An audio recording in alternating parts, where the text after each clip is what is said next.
ओम शांति। दुआओं के बल से कैंसर हुआ पराजित। आज सुनेंगे ब्रह्म कुमार सुभाष भाई, ज्ञान सरोवर आबू पर्वत। इनके जीवन के अनमोल मोती।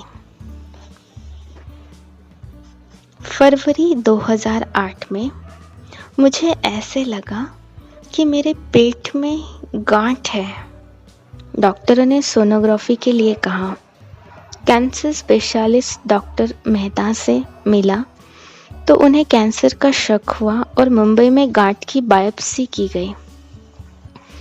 बायोप्सी के रिपोर्ट आई तो पता चला कि मुझे कैंसर जैसी भयानक बीमारी हो गई है। तो 1 मिनट के लिए मैं शांत हो गया। आंखों के सामने जैसे अंधेरा छा गया। 2-3 मिनट के बाद हौसला आया। अंदर ही अंदर स्वीकार किया और अपने को बाबा को समर्पित कर दिया। फिर हल्का महसूस करने लगा। हंसते हंसते परीक्षा पार करनी है, यह सोचकर मेरी मुस्कुराहट वापस आ गई। फिर शुरू हुआ कैंसर के उपचार के लिए दिया जाने वाला कीमोथेरेपी का दर्द भरा दौर। दूसरे दिन एडमिट होकर पहली कीमोथेरेपी पूरी कराई। दूसरी कीमो के बाद मेरी हालत तो बिगड़ने लगी, लेकिन मैंने अपनी खुशी गुम नहीं होने दी। सबसे पहले परीक्षा आई देहभान की।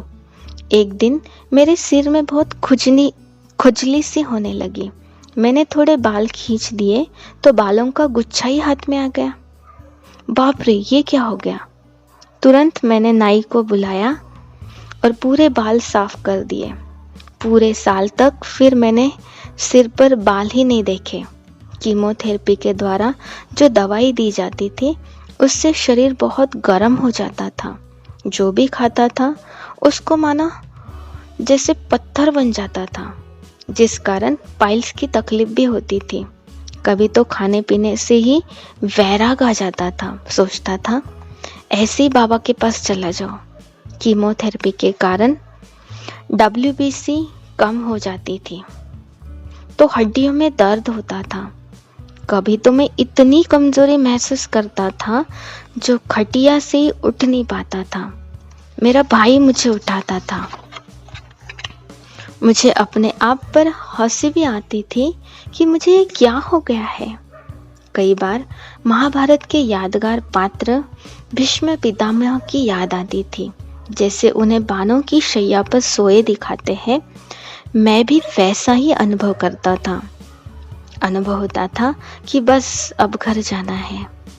इस शरीर से मोह क्या रखना है, जैसे कि शरीर बेकाम हो गया है। बाबा ने जो ड्रिल सिखाई है वो बहुत काम आई, क्योंकि और तो कुछ कर ही नहीं सकता था। बाबा के पास परम धाम जाना और वापस आना, दिन में कई बार यही काम करता था। लौकिक भाई तुलसी मेरी सेवा करता था और मुझे बहुत उमंग उत्साह देता था। जब दूसरी कीमोथेरेपी के बाद धीरे धीरे सभी को यह पता चलने लगा। ज्ञान सरोवर में भी NCO की मीटिंग थी और मैं वहां नहीं था। फिर तो देश विदेश से फोन पर फोन आने लगे। मैं हंसते मुस्कुराते हुए जवाब देता था, मानो जैसे कुछ हुआ ही नहीं है। लौकिक परिवार में तो रोना शुरू हो गया, पर मैं हंसते हुए जवाब देता था। कई बार तो वो सोचते थे सचमुच बीमार है भी या नहीं। जब 2 कीमोथेरेपी पूरी करके ज्ञान सरोवर अपने कमरे में पहुंचा तो रोज न जाने कितने मिलने आते थे। एक दिन तो जयंती बहन कमरे में आ पहुंची और कहने लगी कि ज्ञान सरोवर आए और आपसे न मिले माना हमारी यात्रा अधूरी रह जाती है। कई बार मैं बाबा से पूछता था कि बाबा, क्या मैं इतना अच्छा हूँ जो सभी मुझे इतना प्यार कर रहे हैं। जब मैं कीमोथेरेपी करने मुंबई जा रहा था तब दादी कॉटेज ज्ञान सरोवर का, वहां दादी जानकी के पास गया। दादी जी मुझे गुलजार दादी के पास लेकर गए और कहा, दादी जी देखो ना मेरे भाई को क्या हो गया। गुलजार दादी ने बहुत स्नेह व सरलता से कहा, कुछ नहीं हुआ, ये तो छोटा सा पेपर है, पास तो होना ही है ना। बाबा तो साथ है ही। इन महावाक्यों ने जैसे मेरे में उमंग उत्साह भर दिया। दादियाँ इतना प्यार करती थी कि किसी न किसी के हाथ फल, मेवा आदि भेजती रहती थी और मेरा समाचार लेती रहती थी। एक दिन जब मैं BSES मुंबई हॉस्पिटल में था, तब गुलजार दादी जी हॉस्पिटल में आई थी, पर किसी कारण बिना मिले वापस चली गई। जब दादी नेपेंसी रोड पहुंची तो आनंद भाई ने दादी जी को बताया कि हॉस्पिटल में सुभाष भाई था। यह सुनकर दादी जी ने तुरंत फोन किया, जिससे मैं कभी भुला नहीं सकता। दादी जी ने कहा, देखो ना, मेरे से गलती हो गई। मैं हॉस्पिटल में आई और आपसे नहीं मिली। मुझे पता ही नहीं चला कि आप वहाँ हो। मैंने कहा, दादी जी, आपने फ़ोन किया, यही मेरे लिए बहुत बड़ी बात है, बहुत बड़ा वरदान है। दादी जी ने कहा, जल्दी जल्दी ठीक होकर मधुबन पहुँचो। यह तो खेल है, खेल खेलते खेलते पास्ट को पास करने वाले आप हो। उस पूरी रात्रि खुशी के मारे मुझे नींद ही नहीं आई। कितनी निर्माणता, कितनी महानता व सरलता। इतनी बड़ी हस्ती होने के बाद भी छोटी सी बात पर भी कितना ध्यान देती है हमारी दादी जी। रात्रि भर खुशी के आंसू बहते रहे। महसूस होता रहा मानो अव्यक्त बाप दादा मेरे साथ है। जब 5वीं कीमोथेरेपी के बाद मुझे डायरिया हुआ और शरीर इतना कमज़ोर हो गया कि डॉक्टर तक पहुंचने से पहले मैं बहुत बेहोश हो गया। दूसरे ही दिन होश आया।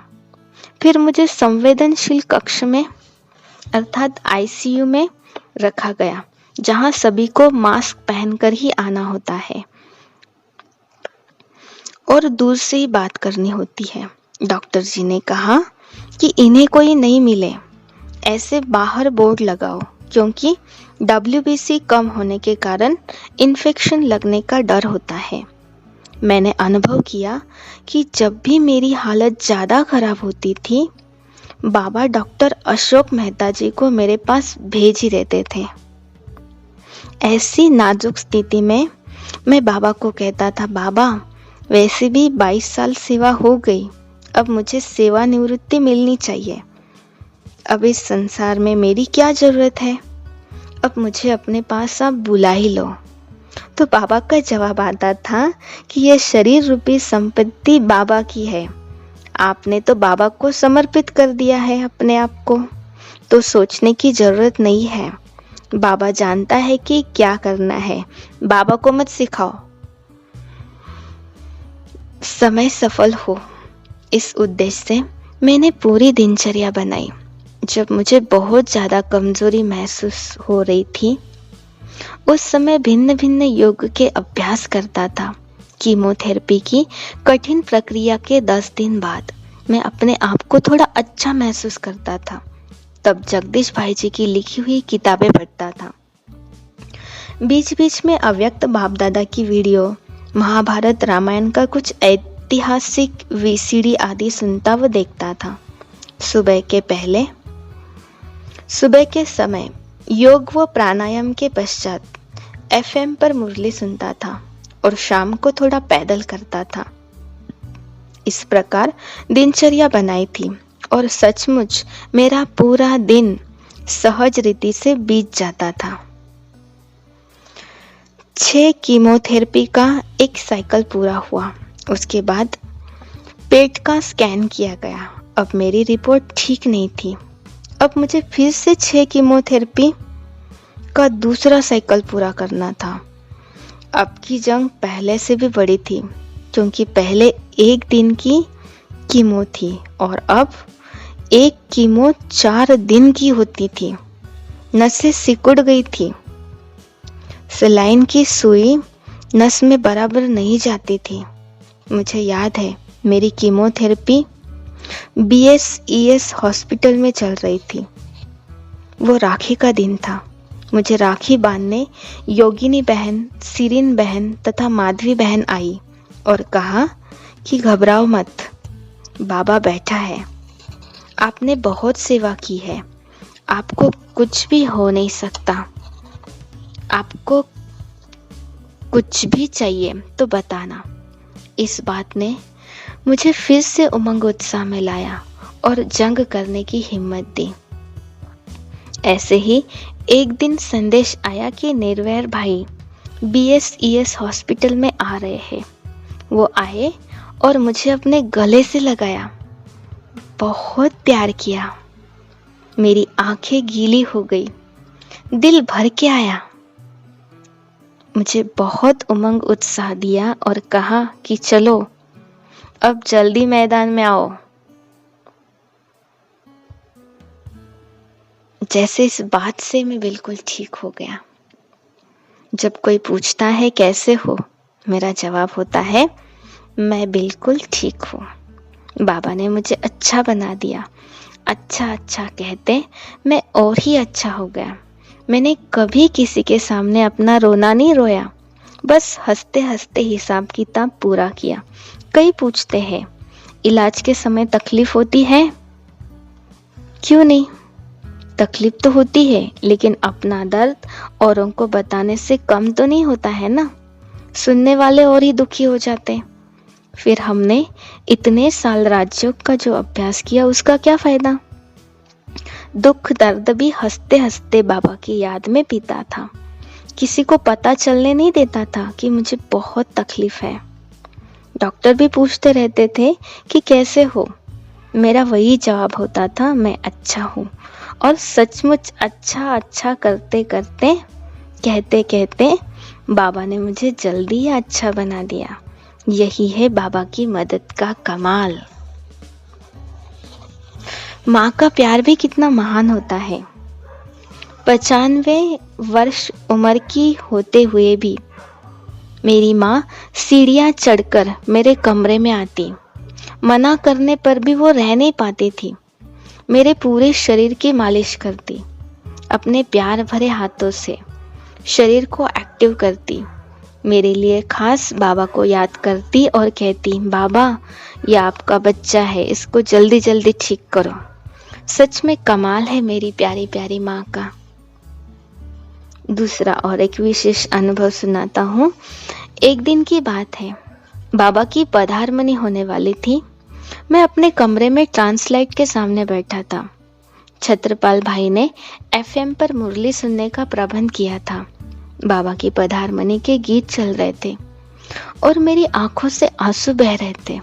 उस समय मन में संकल्प आ रहे थे, देखो ना बाबा, मैं अकेला यहाँ बैठा हूँ और आप शांतिवन डायमंड हॉल में आ रहे हो। जैसे ही मुरली शुरू हुई, मुझे ऐसा अनुभव हुआ कि बाबा ट्रांसलाइट से बाहर आए और मुझे अकेले को मुरली सुना रहे हैं। मेरी सारी थकानी दूर हो गई। ऐसे लगा कि जैसे मैं उड़ रहा हूँ।